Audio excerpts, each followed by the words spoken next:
le damos la más bienvenida a Jairo Eligio González. Jairo Eligio González es un politólogo de la Universidad Nacional.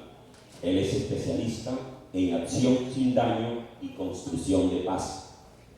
Él trabaja con el Observatorio de Cifras del Conflicto, Observatorios de Cifras del Conflicto del Centro Nacional de Memoria Histórica. Para ustedes, estos nombres no son ajenos, todos deben conocerlo. Y nos va a acompañar hoy a hablarnos un poco también sobre esas cifras que se han dado, esas cifras lamentables, podríamos decir, que se han dado en el transcurso de este conflicto que nos agobia. Pero antes, doctor Jairo Eligio, permítame, yo quisiera que la doctora Claudia Beltrán y la doctora Marta, la profesora, ambas, se acerquen un poquito y en poquito tiempo, en 2-3 minuticos, le contemos a los estudiantes por qué la Universidad Autónoma del Caribe está inmerso en esto, es decir, qué estamos haciendo, cuál es el trabajo que ustedes exactamente están haciendo con las víctimas en los Montes de María. Adelante, profesora Claudia, profesora Marta, por favor.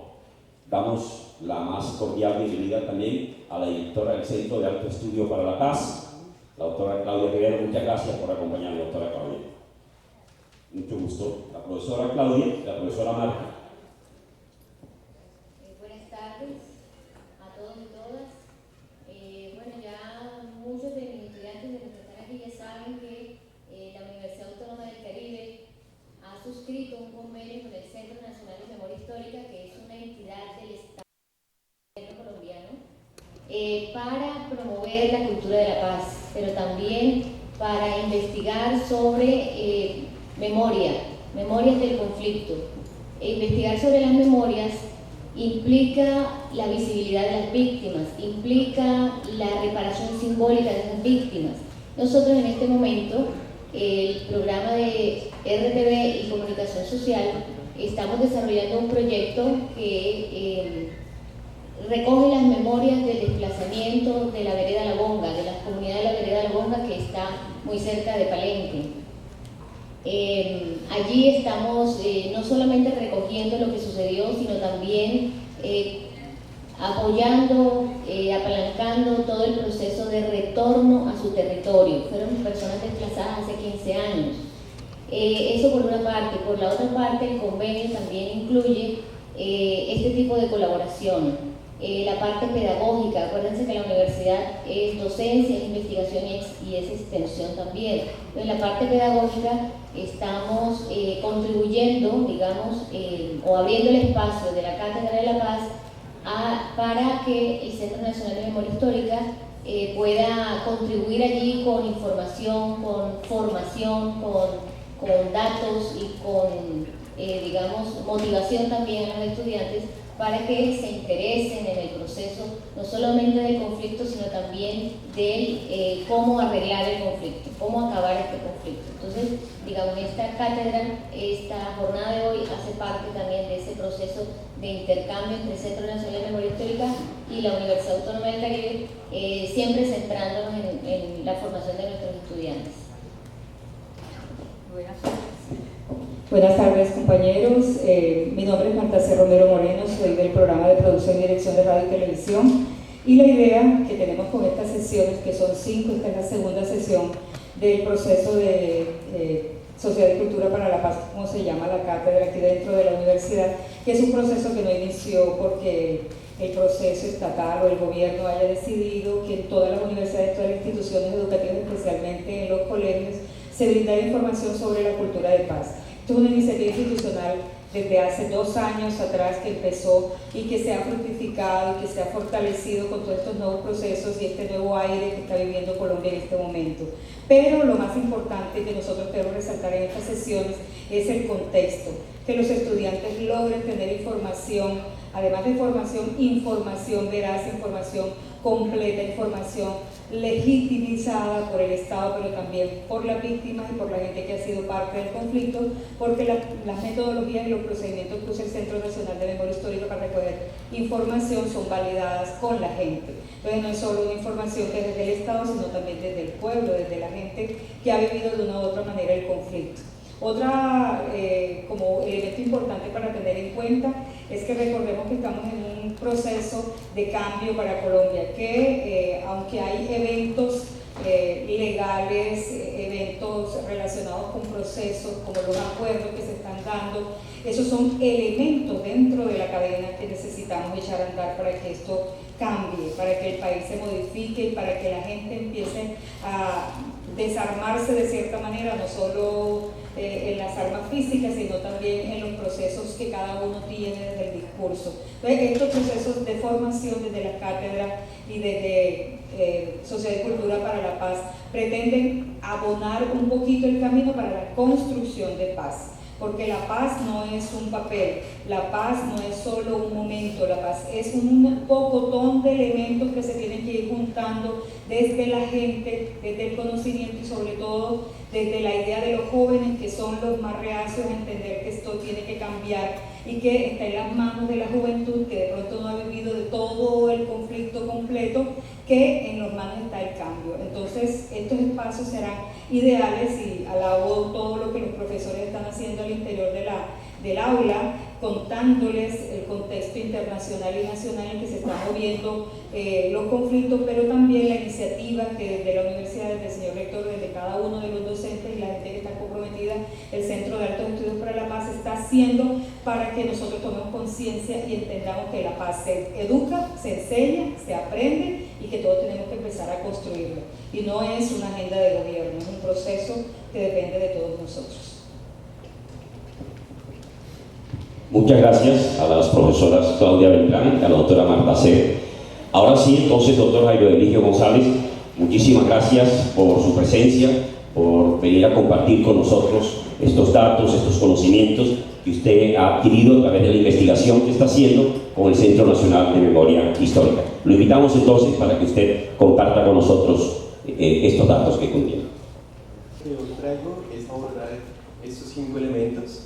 El primero de ellos es una introducción un poco sobre en qué van a consistir estos elementos sobre los que voy a profundizar en la exposición.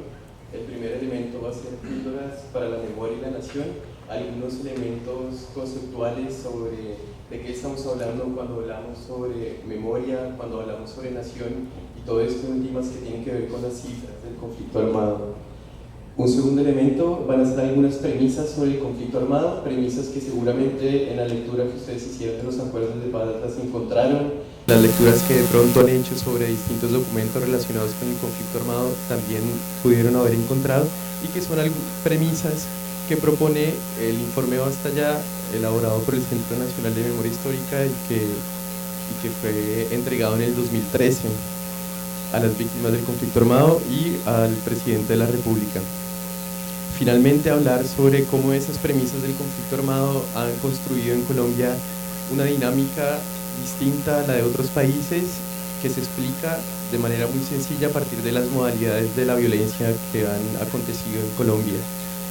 En cuarto lugar, voy a hablar específicamente del área en que yo trabajo.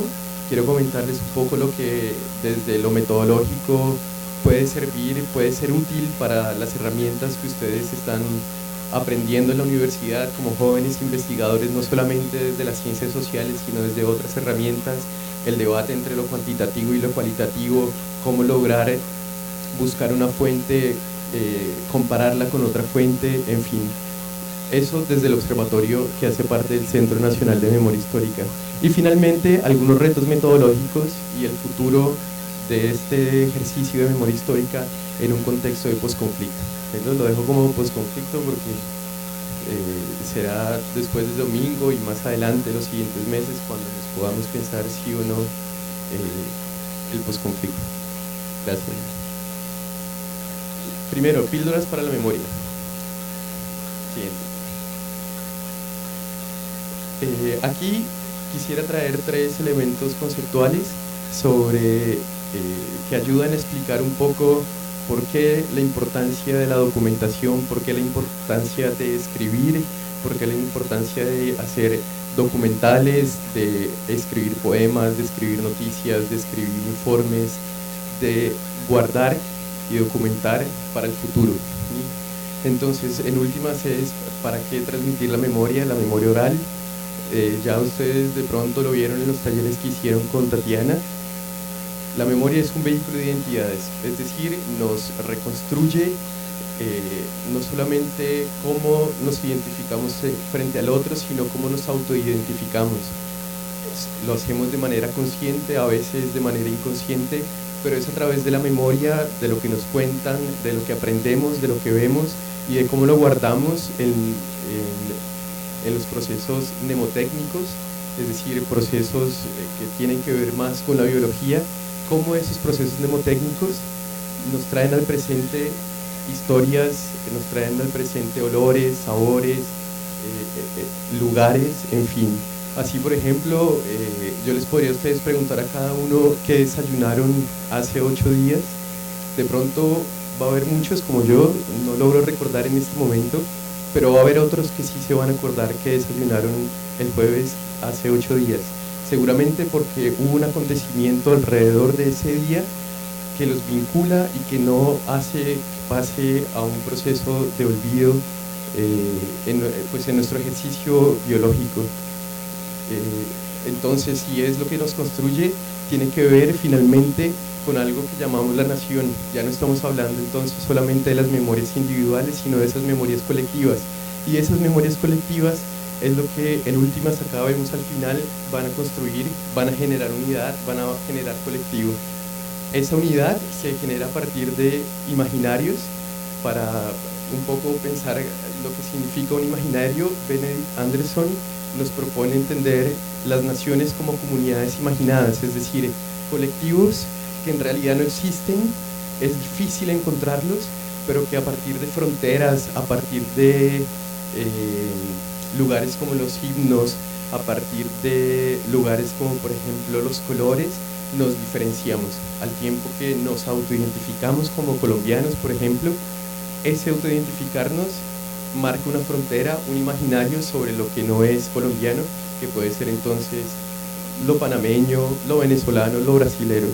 Entonces, esas comunidades imaginadas es lo que logran permitir finalmente la unidad de colectivos que en principio lo único que tendrían en común es compartir un territorio y hasta en algunas comunidades no.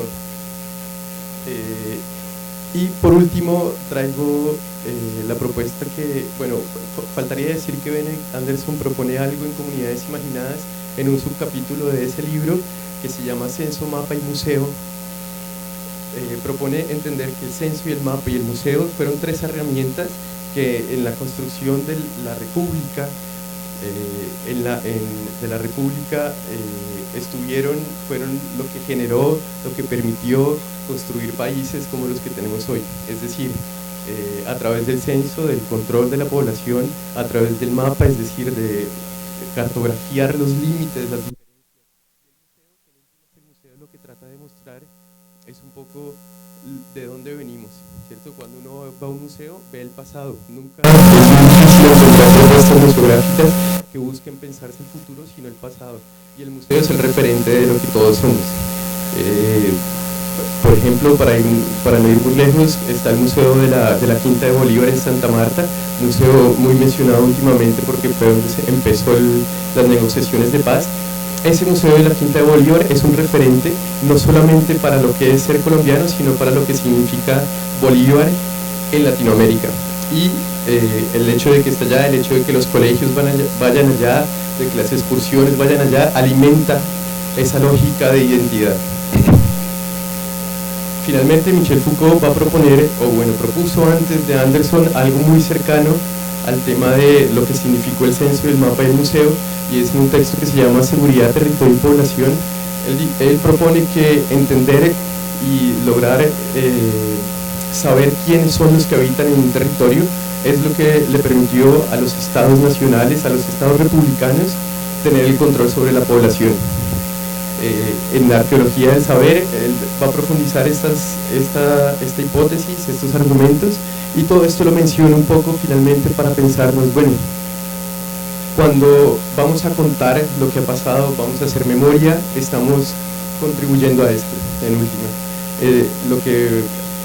Los ejercicios de memoria, como los que vieron esta mañana, como los que alcanzaron a ver ahora en el video, son ejercicios que reconstruyen imaginarios, nos reautoidentifican y reescriben la manera en que somos desde un territorio, desde una nación, y lo que ha significado algunos hechos violentos.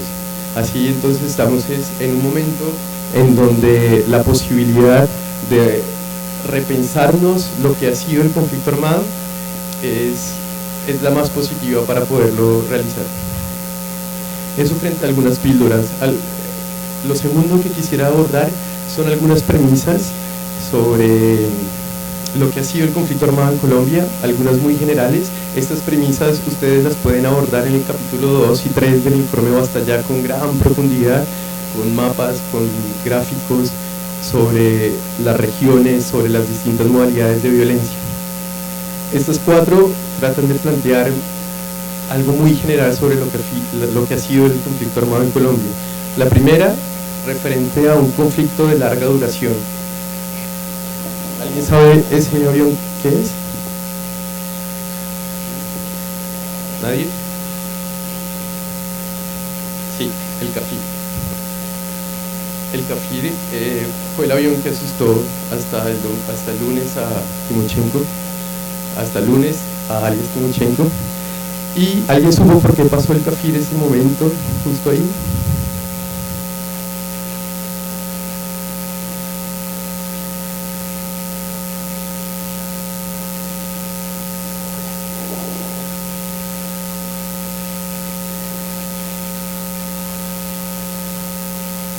Sí, Timochenko se extendió 18 minutos y esos 18 minutos significaron que el avión pasara justo cuando Timochenko estaba empezando a hablar de Gabriel García Márquez, justamente.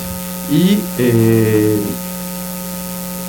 pues es el que lo ajusta, pero ¿por qué iba a pasar ese avión Cafir justo? Estaba planeado que pasara justo al final del discurso de Juan Manuel Santos, del presidente. ¿Por qué? Pues bueno, resulta que ese Cafir, IAR CRIF, Cachorro de León, traduce, es un avión de combate multipropósito supersónico de fabricación israelí, diseñado por la empresa israelí Aircraft Industries para la Fuerza de Defensa de Israel, construido para todo tiempo, basado en una versión modificada del fuselaje de un avión que se llamaba el Mirage, que era francés. Contiene una aviónica israelí y una versión integrada para el turboreactor General Electric, construido bajo licencia de Israel. El primer Cafir entregado desde la Fuerza Aérea Israelí a Colombia fue en 1975 y ha fabricado más de 200 aparatos esta empresa. Colombia, la última, eso lo saqué de una página, un blog que se llama aquellasarmasdeguerra.wordpress. Estos 200 aparatos, 12 de ellos fueron recibidos en Colombia el año pasado, y para actualizar la flota aérea en Colombia. Pero ¿por qué el Cafir? El Cafir es el avión más potente que tiene en este momento la Fuerza Aérea Colombiana, y iba a aparecer justo en ese momento como un saludo a la paz, precisamente, pero luego de que pasaran, ¿cuántos aviones pasaron antes del Cafir? El amarillo, azul y rojo, y los dos que llevaban el blanco, es decir, 5. Todo eso para hablar finalmente del conflicto de larga duración. Según el evento que hubo ayer, el conflicto armado ha durado 5 décadas, y por eso los 5 aviones, los de la bandera y los 2 blancos que iban justo al lado, y el Cafir finalmente iba a cerrar esas 5 décadas del conflicto armado, y por eso cogió un poquito hacia arriba. Ese conflicto de larga duración no es en todas partes igual en el país, no va a ser igual en todas las regiones. Es un conflicto de larga duración que seguramente para algunos académicos, para algunos periodistas, investigadores, no es de 5 décadas, puede que sea más reciente. Algunos hablan de que el conflicto armado en Colombia en realidad comenzó en los 70s, otros en los 80s, otros dicen, bueno, llevamos un siglo de conflicto armado. La propuesta un poco es pensar que ese conflicto de larga duración que se propone acá es un conflicto que no tiene una fecha de inicio precisa.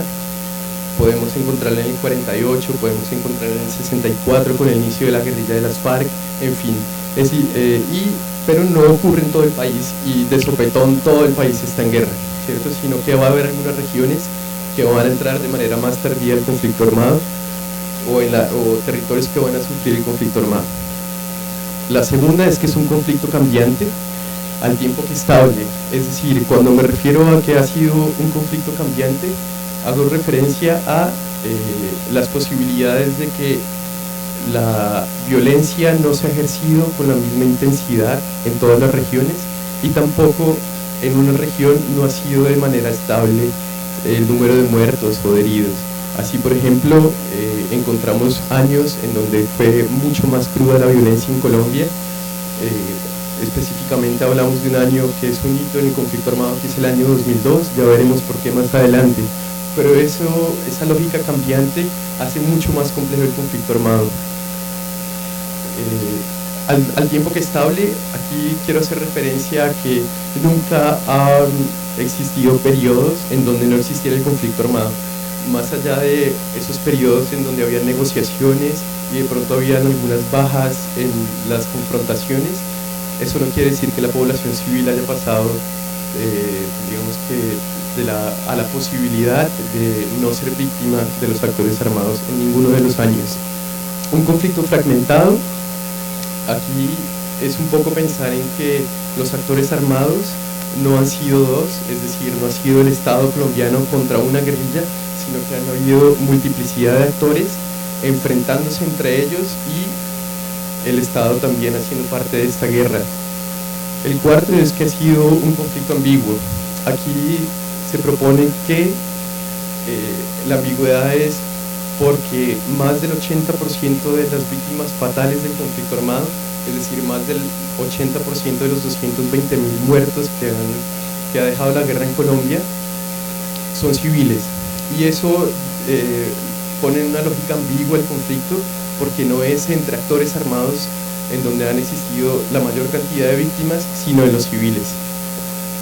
Todas estas cuatro lo que generan son afectaciones diferenciales, es decir, no podemos pensar en una lógica en donde la violencia estuvo concentrada contra los jóvenes, o estuvo concentrada en esta región, o estuvo concentrada por este actor armado, sino que en cada región, en cada territorio fue distinta, y poder explicar estas diferencias pues es el reto también de la memoria histórica. Gracias. Todo eso finalmente entonces, si es tan distinto territorialmente, si es tan distinto por cada uno de los actores armados, es necesario hablar de las distintas modalidades de violencia que han acontecido en Colombia. Una primera pregunta es, pues, ¿qué es una modalidad de violencia? Acá hago referencia a la manera de cómo se genera un daño desde la cultura de paz, entender el daño no solamente desde lo físico, sino también desde lo psicosocial, desde los daños políticos, los daños sociales, los daños culturales. ¿Cómo se hace el daño? Pero además esa modalidad no es pensarse el daño en un día exacto, en un momento preciso, sino que es un acumulado y se ha hecho de manera sostenida. ¿Qué quiere decir eso? Que durante el transcurso de la guerra en Colombia, esa modalidad ha estado presente. Ahí entonces podemos hablar de la existencia de unos patrones sistemáticos y generalizados de esas violaciones a derechos humanos y daños. Además, la modalidad tiene que ver con un aprendizaje de los actores armados a hacer la guerra y a generar violencia. Los actores armados, propone Michael Taussig, aprenden de cómo ejercer violencia y de esa manera pueden ejercer la violencia de manera más eficiente y eficaz. Un actor armado no opera de manera, no mejor, opera desde una sincronía frente a lo que quiere como objetivo y cuáles son los medios para alcanzarlo sin que ese objetivo pues corra por supuesto peligro. En esa lógica, los actores armados, como por ejemplo el paramilitarismo, la guerrilla, aprendieron que violentando de cierta manera generaban ciertos efectos que no generaban con otra modalidad de violencia. En esa perspectiva es importante entonces siempre lograr diferenciar cómo esas modalidades de violencia estuvieron presentes en los distintos actores armados. Algo adicional sobre cómo es distinta esta violencia, quisiera mencionar un poco sobre lo que precisamente el profesor John me comentaba que han abordado alrededor de, por ejemplo, lo que ocurrió en Chile o Argentina. Estamos hablando de dos países en donde hubo dictaduras y donde la violencia empezó en un día y terminó en otro, aunque después generaron otras modalidades de violencia, pero específicamente durante, por ejemplo, la dictadura chilena hubo dos modalidades muy utilizadas por el Estado: la desaparición forzada y las amenazas para el exilio. Esas dos modalidades estuvieron muy presentes, aunque si bien hubo asesinatos selectivos, aunque hubo, digamos que podemos hablar también de masacres en algunos casos, esas dos modalidades fueron las que estuvieron presentes durante la dictadura chilena: desaparición forzada y las amenazas y el posterior exilio pues, de muchos chilenos. Igual podemos hablar de Argentina. Adicional a eso, algo que ya me había adelantado un poco sobre la diferencia entre cómo la violencia estuvo presente de manera sistemática durante cada uno de los días en el conflicto armado, pero no era de baja intensidad. ¿A qué me refiero con esto? A que cada día hubo muertos, cada día hubo desplazados, y hubo algunos días en que efectivamente pues habían acontecimientos que merecían ser noticia. Esos acontecimientos que merecían ser noticia justamente han opacado otros hechos individualizados, otros hechos en donde pues efectivamente los medios no iban a cubrir. En ese ejercicio también uno encuentra que aunque hubo violencia local, también hubo violencia a nivel nacional desde una perspectiva de cuáles eran las afectaciones que quería generar el actor armado. Algunos actores armados en algunas regiones querían impactar lo local, transformar lo local. Otros actores armados se pensaron que efectivamente su lucha era nacional y así así operaban. Y finalmente la crueldad con lo que se hizo, aunque esto no es distinto a lo que ocurrió en Chile o Argentina, las modalidades de violencia las atraviesa algo que es común, y es la crueldad con que los actores armados generaron la violencia, es decir, los asesinatos selectivos, las masacres, los desplazamientos forzados no eran solamente asesinatos y masacres, sino que estaban acompañados además, como diría Tausig, de un repertorio de violencia que lo hacía aún más cruel. Es decir, un asesinato selectivo o una masacre en donde había sevicia, en donde había, digamos que lo llama Andrés Suárez, un espectáculo del horror, ¿cierto? Ese espectáculo del horror fue común en todas las regiones del país y no fue en algunos periodos específicos, sino que apareció durante todo el transcurso de la violencia en Colombia. Este es un ejemplo un poco de cómo los actores armados operaron de manera distinta. Siempre hablamos de cómo los paramilitares y la guerrilla son los actores armados, y seguramente algunos no hallamos la diferencia entre qué hacía distinto o no el paramilitarismo o la guerrilla. Este cuadro acá, no se alcanza a ver las letras abajo, es el número de masacres según el grupo armado en Colombia, desde 1980 hasta el 2012. El rojo oscuro son los paramilitares, los distintos grupos paramilitares, seguido de la guerrilla, los grupos armados que no se logran identificar y los agentes del Estado, o la fuerza pública mejor.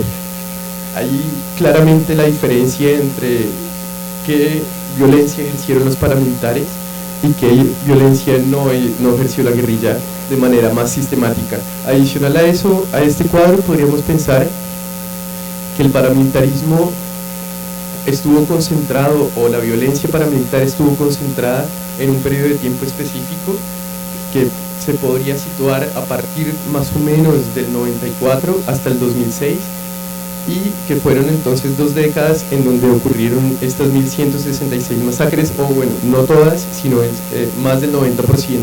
Es decir, en 2 décadas de la existencia de estos grupos paramilitares en su auge, cometieron más masacres que la existencia de la guerrilla, que tiene 50 años, y la fuerza pública o los otros grupos armados. Es decir, la masacre fue por excelencia una modalidad de violencia utilizada por el paramilitarismo. ¿Por qué? Por lo que generaba, ¿cierto? La masacre, como espectáculo del horror, del terror, permitía que la población habitante de quien presenciaba la masacre saliera del territorio. Adicional a eso, propone Michael Taussig que la masacre adicional, el espectáculo del terror, no solamente tiene objetivos de desterritorializar o de vaciar poblados, sino que también logran ejercer un control y un poder sobre la población que queda. Así, las masacres paramilitares, como por ejemplo la del Salado, tenía un objetivo que era el vaciamiento de la población. Sin embargo, no todas las masacres lo buscaban. De hecho, hubo algunas masacres en esa misma región en donde el objetivo del paramilitarismo era solamente el control y no permitían que la gente saliera del territorio. En esa lógica, no solamente entonces, fíjense que las masacres no todas buscaban el mismo objetivo, sino que operaban de manera distinta. A esto se le puede sumar, por ejemplo, si quieres pasamos a...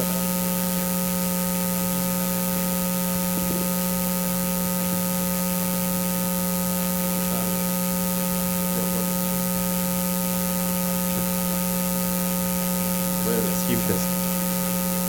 Estos datos a 2012, porque las cifras han aumentado más o menos un 30 o 40%, hablan de 1166 masacres cometidas por grupos paramilitares. Ahora, ¿de qué hablamos cuando hablamos de masacre? Ahí me falta un poco explicar. La masacre para el Observatorio Nacional de Memoria y Conflicto es el asesinato de 4 personas o más en un mismo modo, tiempo y lugar.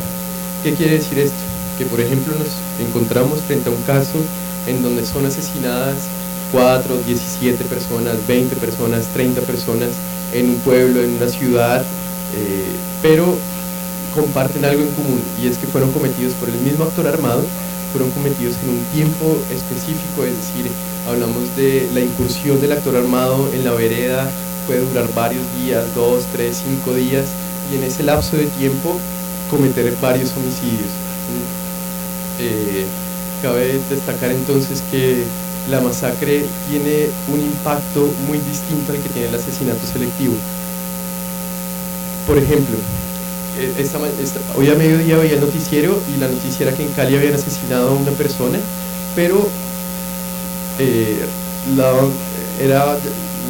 noticia fue cubierta por RCN, un poco pensando en el lugar en donde había sido el asesinato. Fue en un centro comercial en Cali, donde digamos que van gente de estratos 5 y 6, pero además de eso resulta que todos los días hay asesinatos en Cali, como todos los días hay asesinatos en Bogotá, en Medellín, en Barranquilla, uno cada 2 días. ¿Por qué se cubrió esa noticia? Por el espectáculo que generaba, por la capacidad de llamar la atención al público y a los medios de que eso ocurriera. ¿Qué lograba la masacre? ¿O qué logran las masacres? Finalmente eso mismo. No es lo mismo asesinar cada mes a un líder de víctimas que asesinar a los 5 líderes de víctimas de esa vereda en un mismo día. El cubrimiento, y ahí estamos hablando solamente de la capacidad de los medios de traer la noticia, el cubrimiento va a ser muy distinto, muy distinto. Es muy difícil hacerle seguimiento a 5 asesinatos selectivos en un año que a una masacre en un día por el espectáculo que genera. no solamente las fotografías de los cuerpos, sino también la capacidad del actor armado de ingresar al lugar y cometer el hecho. Adicional a eso, el impacto que genera en la comunidad sobre la capacidad organizativa, es decir, mientras que si asesinan a un líder o a dos líderes, puede que algunos puedan tomar la vocería. Al masacrar a todos los liderazgos de una comunidad o de un colectivo, se desarticula completamente la capacidad organizativa, ¿cierto? Adicional a eso, las masacres, digamos que va a sonar un poco crudo eso que voy a decir, pero las masacres se caracterizan por el baño de sangre. El baño de sangre efectivamente no solamente tiene afectaciones sobre la comunidad de manera distinta, sino que también, obviamente, vuelvo nuevamente a hablar de los medios, cómo el medio es capaz de capturar esa noticia o ese hecho específico. Haciendo cálculos así rápidamente, casi 4 veces lo que hizo la guerrilla lo hicieron los paramilitares. Aquí no estamos hablando de número de víctimas, sino de número de hechos. En cada uno de los hechos pudo haber 4, pudo haber 6, 8, 30 víctimas. Finalmente, hay algo que no quisiera dejar pasar, y es las víctimas de grupos armados no identificados. La violencia en Colombia se ha caracterizado, precisamente lo veíamos frente a esta fragmentación entre los actores armados. No estamos hablando de un actor enfrentándose con otro, sino que aquí estamos hablando de actores que mutan todo el tiempo. Mutan todo el tiempo, no solamente en las zonas rurales, sino también en las ciudades, mutan a nivel nacional y a nivel local. Y esa incertidumbre de quién es el que está ejerciendo la violencia se refleja en estas cifras. A diario nos encontramos en el ejercicio que hacemos en el observatorio de denuncias en ciudades y en zonas rurales, en donde efectivamente la persona sabe que fue un grupo armado el que asesinó o el que la desplazó, pero no tiene certeza de cuál fue, porque seguramente puede que hubiera transiciones. Se vive mucho más fuerte, se vive de manera muy fuerte en esa transición que hubo en el 2004 al 2006, cuando el paramilitarismo, o mejor, las autodefensas, se estaban desmovilizando y empezaban a surgir lo que luego algunos iban a llamar BACRIM, grupos post-desmovilización, en fin. La incertidumbre que se generó se refleja en estos resultados, y es no conocer el actor armado. Y no solamente es por culpa de esas transformaciones, sino porque el mismo actor armado interpreta y reconoce que es mejor que no se sepa quién fue, en algunos casos. Hay masacres de las cuales es mejor no atribuirse la responsabilidad. Por ejemplo, a algunos grupos paramilitares, para dar un ejemplo concreto, la masacre del río Naya. La masacre del río Naya fue una masacre que duró varios meses, en donde hubo más de 40 víctimas, y se hizo a través de la ribera del río Naya, y durante varios meses los medios de comunicación atribuyeron la responsabilidad de las FARC, porque no había otra manera de atribuírsela, dado que el actor armado que había cometido el hecho firmó en las piedras del río Naya FARC, ya les digo quién fue. ¿Quiénes fueron? Pues el grupo paramilitar. Entonces, el actor armado aprende que puede también representar a otro actor armado, y así ha ocurrido en Colombia. Se presentan como responsables otros que no fueron, y podemos ir a situaciones más complejas, más difíciles, y es en el momento de la denuncia. Cuando un familiar quiere denunciar la muerte de su hijo, de su padre, de su hermano, el actor armado puede que aún haga presencia en el territorio, y el actor armado amenaza y obliga a que la víctima denuncie que fue otro actor armado, ¿cierto? Entonces, eso también puede ocurrir, es decir, nos encontramos frente a lógicas en donde lo que a veces aparece desde lo oficial puede no ser cierto, y a veces también desde la incertidumbre, como los grupos armados no identificados. Listo. Bueno, y finalmente, 295 masacres por grupos armados no identificados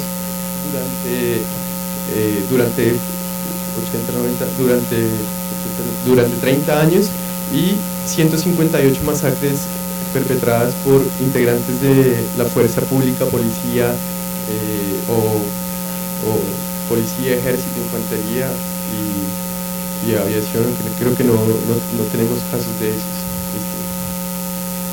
Este es un cuadro que también está en el informe Bastalla, igual que el anterior, muestra la evolución del número de masacres, es decir, antes habíamos visto cuántas masacres había cometido cada actor armado, aquí estamos hablando del número de masacres en el conflicto armado en el tiempo.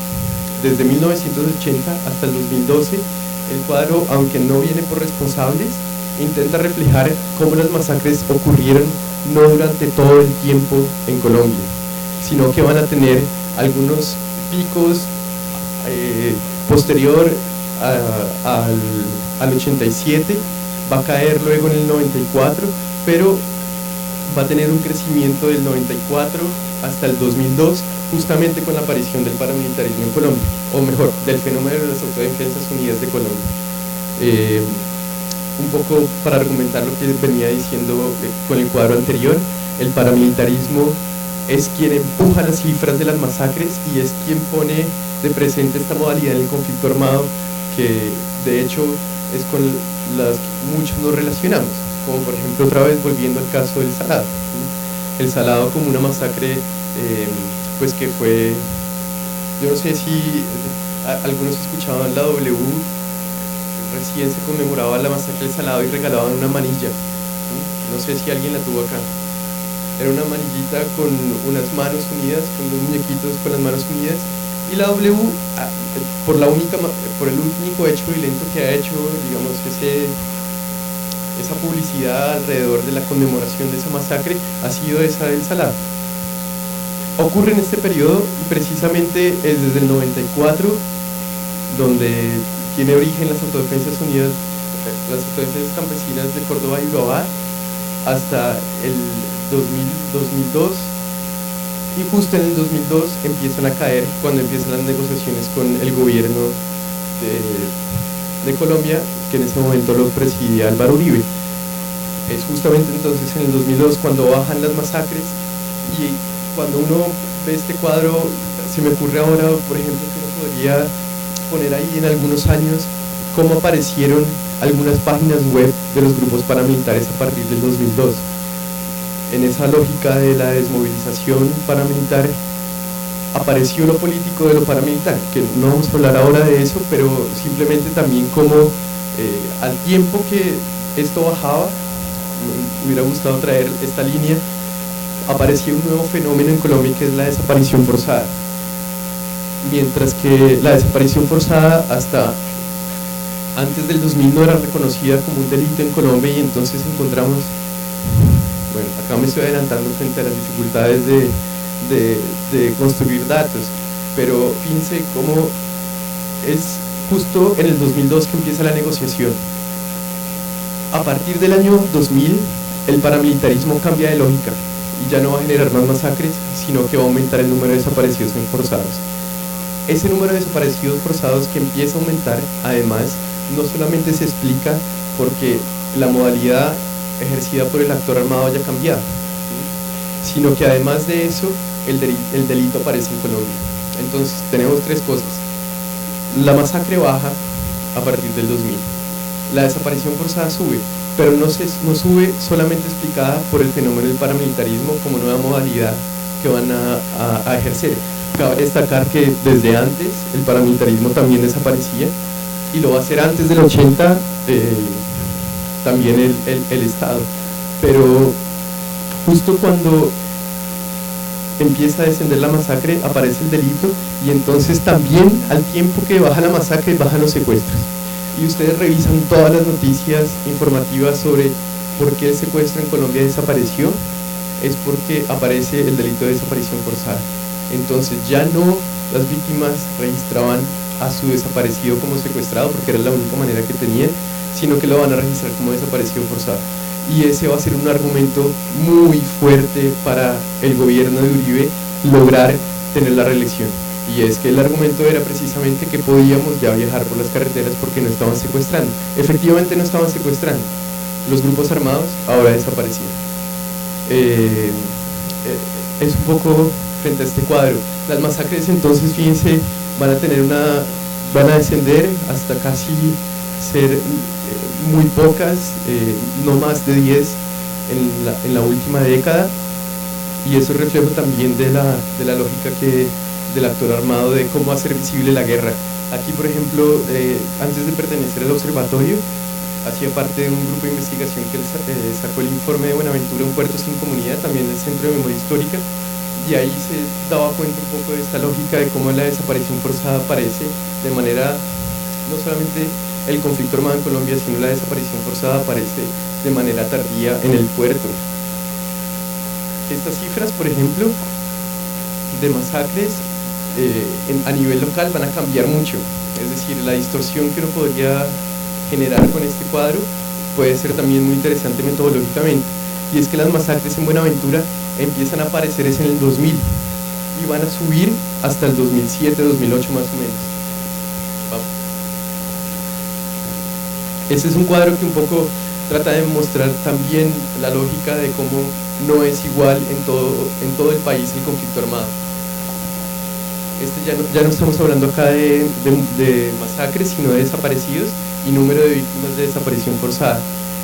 Acá habla de cuántos municipios son críticos, o mejor, en amarillo están los municipios críticos, es decir, que han tenido más de 30 desaparecidos en Colombia, y los municipios afectados, menos de 30 desaparecidos. Finalmente, uno concluye que hay regiones clave, hay regiones que, si quieren, ustedes pueden hacer luego, coger este mapa que está en la base, que está en el informe del Basta Ya, que está disponible en la página web. Pueden este cuadro cruzarlo con las zonas de distensión, con las zonas, los territorios donde van a llegar los desmovilizados de las FARC.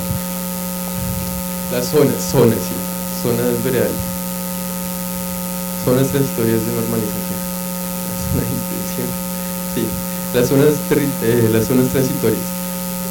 Uno podría cruzar, por ejemplo, Antioquia. En Antioquia hay 20 zonas transitorias, y fíjense cómo el conflicto armado estuvo localizado en el nordeste antioqueño, donde, las desapariciones, nordeste antioqueño arriba,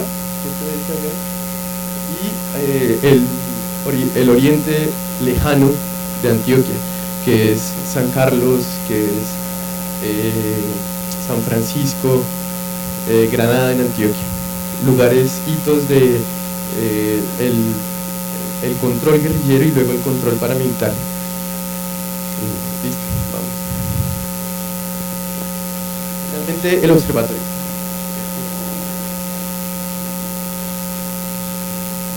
Ya.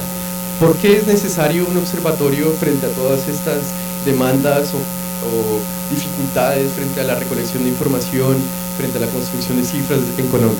Esta plantilla, además de densa, solo busca mostrar algo, y es un apartado del informe Basta Ya nuevamente, en la página 58, habla sobre la desaparición forzada, el cuadro que veíamos anterior.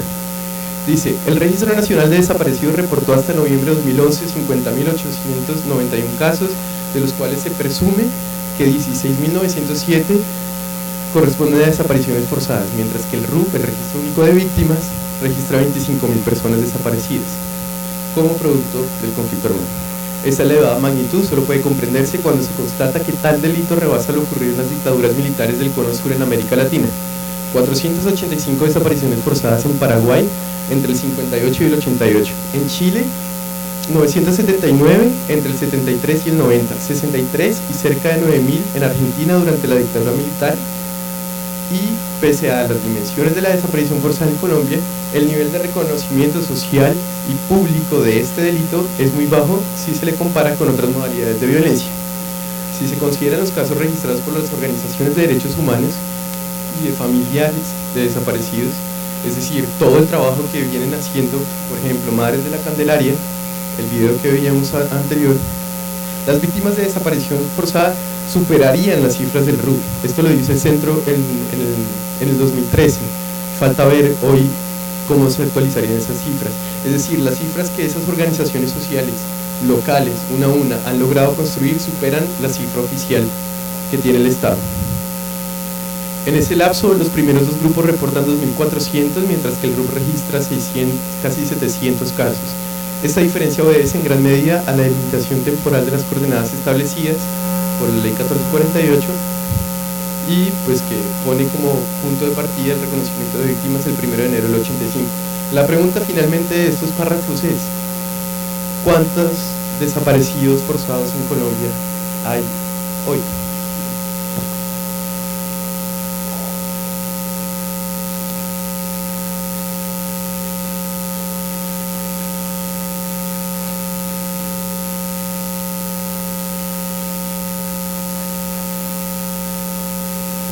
Entonces la respuesta, también dando respuesta de por qué es necesario una observatorio de memoria histórica, es que no se sabe. No se sabe cuántos desaparecidos hay en Colombia, se sabe más o menos de cuántos desplazados hay en Colombia, porque hay muchas personas que son víctimas de desplazamiento sin saberlo, y sabiéndolo no pueden denunciarlo, y así aplicaría para todas las modalidades de violencia, que ya vamos a ver cuáles son. Este es solamente un ejemplo de la incertidumbre frente a cuántas víctimas del conflicto hay finalmente. El informe hasta acá habla de 220.000 muertos, combatientes y no combatientes, combatientes y civiles, de los cuales ya les había dicho más de 180.000 deben ser civiles, se calcula. Esa cifra de 220.000 es una cifra que en el 2013 fue la más alta que se propuso. Ya antes se había hablado de Francisco Gutiérrez, columnista del Espectador, profesor de la Universidad Nacional, había propuesto que eran más o menos 100.000 personas las víctimas del conflicto armado, las víctimas fatales, es decir, los muertos, combatientes o no. Luego el CERAC, en la Universidad Javeriana, había propuesto que eran más o menos 150.000, 170.000 víctimas fatales. El Centro de Memoria propone 220.000 y seguramente van a ser muchas más. Entonces, el observatorio, ¿a qué se enfrenta? A estrategias de ocultamiento e invisibilización de los actores armados, es decir, el actor armado en algunos casos quiere que el hecho se sepa y en otros casos no. Así, por ejemplo, la guerrilla hacía pescas milagrosas de gran impacto nacional, la guerrilla lograba que el pensamiento sobre el hecho se conociera, pero además de eso, pues también generaban unas lógicas territoriales distintas a la de secuestrar a una persona, lo cual luego iba a seguir haciendo después de que estuvo de moda, perdón, no de que estuvo de moda, después de que utilizó el repertorio de las pescas milagrosas como un ejercicio de violencia. Ejemplo de ellos, por ejemplo, el secuestro de la María en Cali, de la iglesia de la María. Fueron más de 100 personas que fueron secuestradas y es uno de los secuestros que va a permitir además que se justifique. Ahí ya se vuelve un poquito más complejo, pero ese secuestro adicional a las extorsiones que empezó a hacer la guerrilla en el Valle del Cauca va a legitimar el discurso paramilitar para que se dé entrada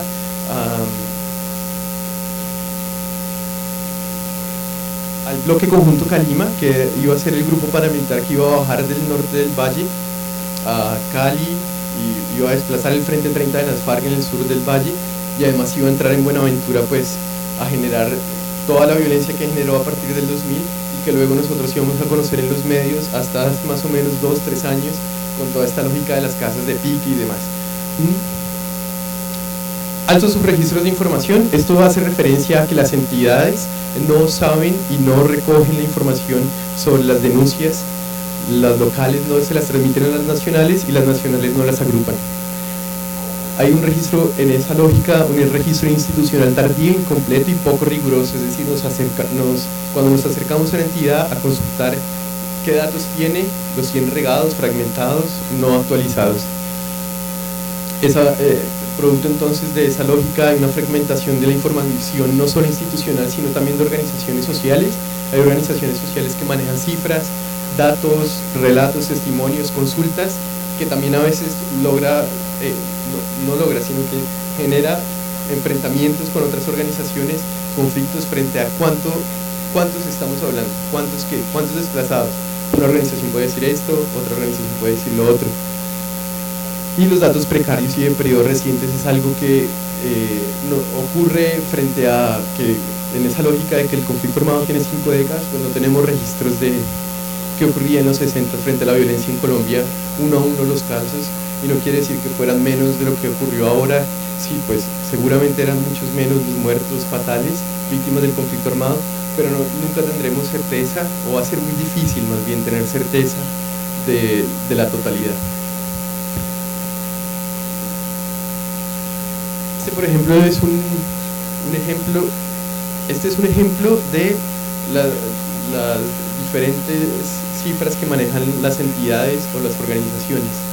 Entonces, esta es la evolución de cifras de civiles y combatientes en total muertos en el conflicto armado. El rojo es el número de civiles, un poco acá mostrando la lógica de cómo los civiles fueron objeto de los actores armados, cómo fueron perseguidos por los actores armados, pero es construida a partir del registro único de víctimas. El siguiente son los civiles del grupo que el Centro de Memoria Histórica reconoce y ha logrado documentar, y el verde los que reconoce como combatientes. Así, por ejemplo, este es un balance de lo que estaba diciendo anteriormente. Las distintas entidades tienen distinto número de muertos, y eso hace que la incertidumbre sobre conocer al final de cuántos muertos estamos hablando sea bastante difícil, no imposible. El observatorio, entonces, finalmente es un sistema de información de esclarecimiento de hechos y víctimas del conflicto armado que da cuenta de las dimensiones y magnitudes, de los patrones de violencia de los actores armados y las características del conflicto armado. ¿Eso qué quiere decir en últimas? Responde esta pregunta: ¿quién le hizo qué, a quién, cuándo, dónde y cómo? Nos preguntamos sobre quién es el presunto responsable de cada uno de los hechos del conflicto armado. ¿Qué modalidad victimizante es el responsable? Es decir, si fue el responsable cometió un asesinato selectivo, una masacre, un desplazamiento, un reclutamiento, un hecho de violencia sexual. Ya vamos a ver todas las modalidades. El perfil de la víctima, reconstruimos cada uno de los perfiles de esa modalidad. ¿Cuándo ocurrió en el tiempo? Día, mes y año. ¿Dónde ocurrió? Vamos a la minucia del departamento, el municipio, el sitio, el corregimiento, el barrio, la dirección. Y cómo, las circunstancias de modo, es decir, no solamente nos preguntamos por qué fue un asesinato selectivo, sino que además nos preguntamos, bueno, si fue en Medellín seguramente fue un sicariato, y el relato nos lo dirá. Puede que haya sido también en una bomba, puede que haya sido también producto de un asalto a su finca, puede que haya sido producto de otras modalidades que ya tenemos construidas. Así están estas 11 modalidades de victimización, es decir, explicar cómo ocurrió el conflicto a partir de las distintas dinámicas. En producción, actualmente el observatorio construye la base de asesinato selectivo, es decir, el asesinato, el homicidio en el mismo modo, tiempo y lugar de una o hasta 3 personas. El ataque a población es un hecho muy característico de los municipios pequeños, es decir, estamos hablando de las tomas a los pueblos, las que conocíamos, las imágenes que a veces por allá recordamos sobre las tomas a los municipios pequeños. Los atentados terroristas, una categoría bastante conflictiva, aún en construcción. Este hace referencia a la explosión de un artefacto explosivo, como por ejemplo lo que ocurrió en el Club El Nogal en Bogotá, donde hay una afectación no solamente a un bien civil como es el club, sino también contra una población, y que va a tener daños pues en decenas de víctimas. A diferencia de lo que uno podría suponer, el observatorio en este momento no tiene registrados más de 900 atentados terroristas, esto pensando en la capacidad de devastación y letalidad que pudieron haber ocurrido con estos hechos, aunque muchas veces siempre hablamos de atentados terroristas cuando hay hechos de magnitudes más pequeñas. También tenemos la base de civiles muertos en acciones bélicas, daños a bienes civiles. Acá hablamos de cada una de las torres que ha volado la guerrilla, de cada uno de los oleoductos que también volaron las distintas guerrillas. Las masacres, ya hablé de las masacres. En construcción estamos construyendo la base de secuestro, de desaparición forzada, de violencia sexual, de reclutamiento y de acciones bélicas. Y para que puedan ser consultadas por el público, pues están todas esas anteriores, y además de esas, el desplazamiento forzado, las víctimas de minas, de tortura, de amenaza, de abandono de bienes, de pérdida de bienes, de homicidios y desaparición forzada, utilizando otra fuente que es el CISDEC. Entonces, ¿por qué desde el 78? El observatorio se planteó el 78 como punto de partida porque en el 78 ocurren varias cosas.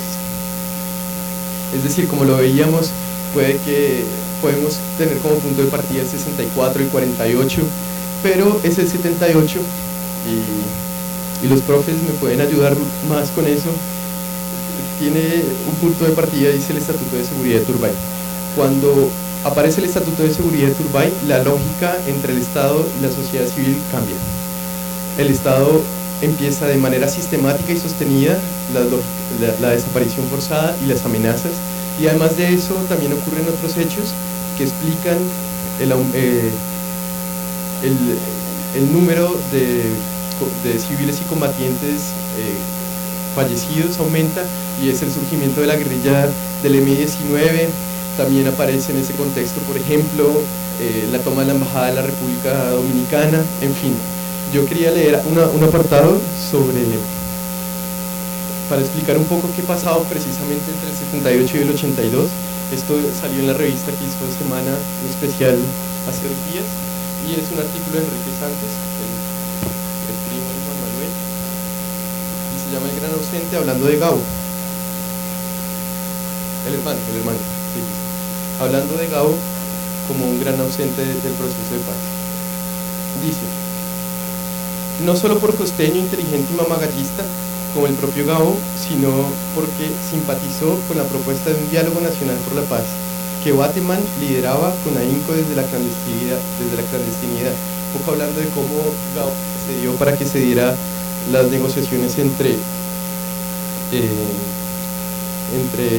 el M-19 y el gobierno.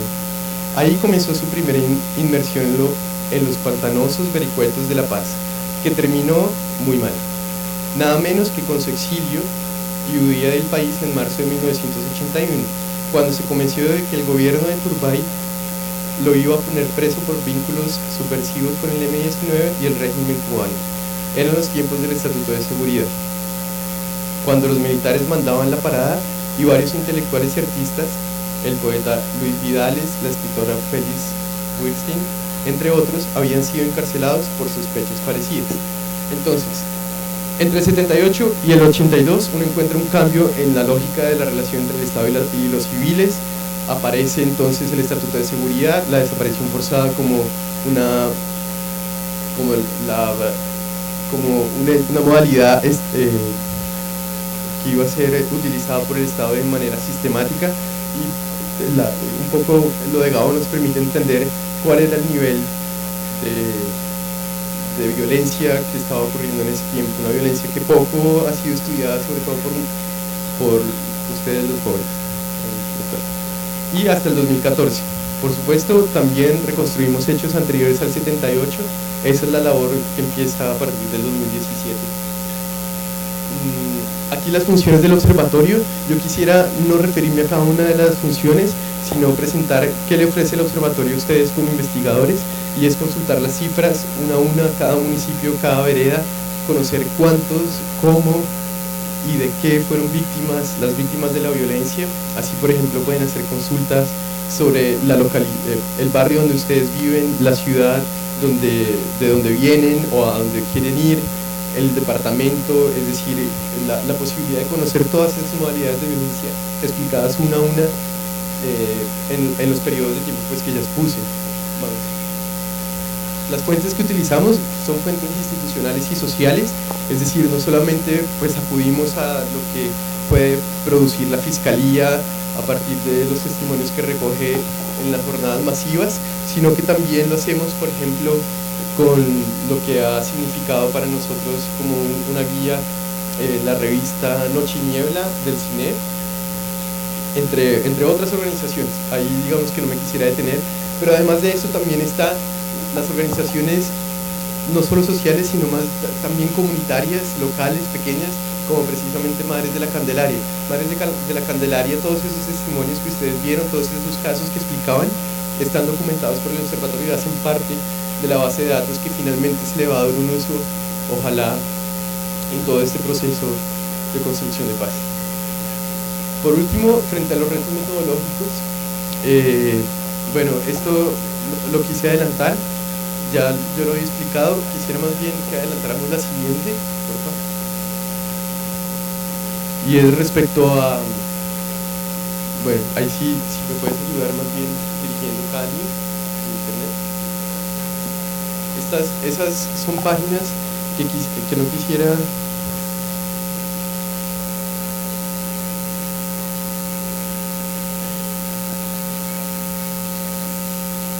Veamos primero la unidad de víctimas, la tercera. Estas páginas son páginas de fuente de información para sus investigaciones. Son fuente de información que muy poco se utiliza hoy para quienes están interesados en reconstruir la historia del conflicto armado. Esta es una de ellas, es una página en donde ustedes pueden consultar a hoy las cifras oficiales de la unidad de víctimas respecto a las víctimas del conflicto armado. Entonces hay un registro único de víctimas.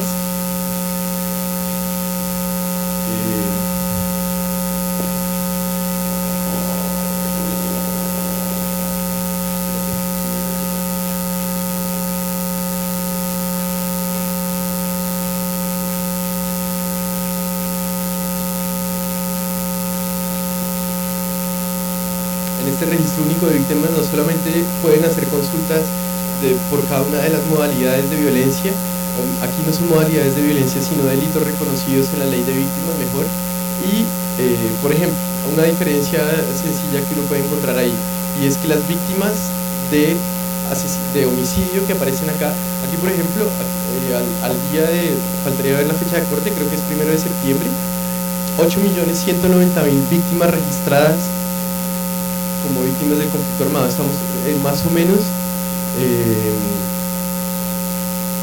7 millones de estas víctimas, de los 8 millones, son víctimas de desplazamiento forzado. Desplazamiento forzado no solamente reconocido entre municipios, sino también intraurbanos, y digamos el millón restante son víctimas de otras modalidades o mejor delitos. Entonces, víctimas de homicidio, víctimas de desaparición forzada, de reclutamiento, de violencia sexual. Ahí también hay otras posibilidades de búsqueda. Ahorita pueden ver cómo uno podría hacer una búsqueda no solamente nacional, municipal, sino que también nos va a dar las características de la población, es decir, nos va a dar cuenta de cuántos eran hombres, cuántas eran mujeres, cuántas personas eran LGBTI, cuántas personas eran niños, nos agrupa por grupos etarios, mejor la población que ha sido víctima, también así de su pertenencia étnica. En fin, la búsqueda que ustedes pueden hacer es infinita, y además de eso les produce cuadros de salida que pueden ser muy dinámicos para los ejercicios suyos propios de la investigación. Yo quisiera terminar aquí porque quedan solamente 10 minutos. Las otras yo se las puedo compartir más bien con el profe John para que luego las puedan trabajar, que son bastante dinámicas.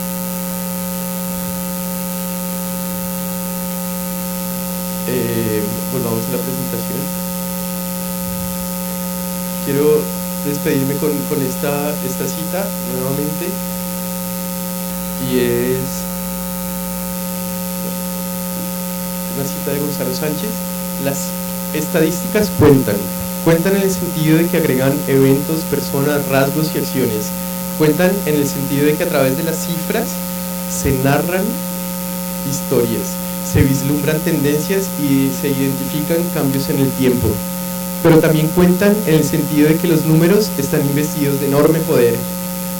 Cuentan, y los estudiantes de comunicación lo saben muy bien, cuentan porque son el símbolo de la comprensión racional de la realidad social, y son la herramienta por excelencia de gestión y de toma de decisiones en la esfera pública. ¿Listo? Muchas gracias.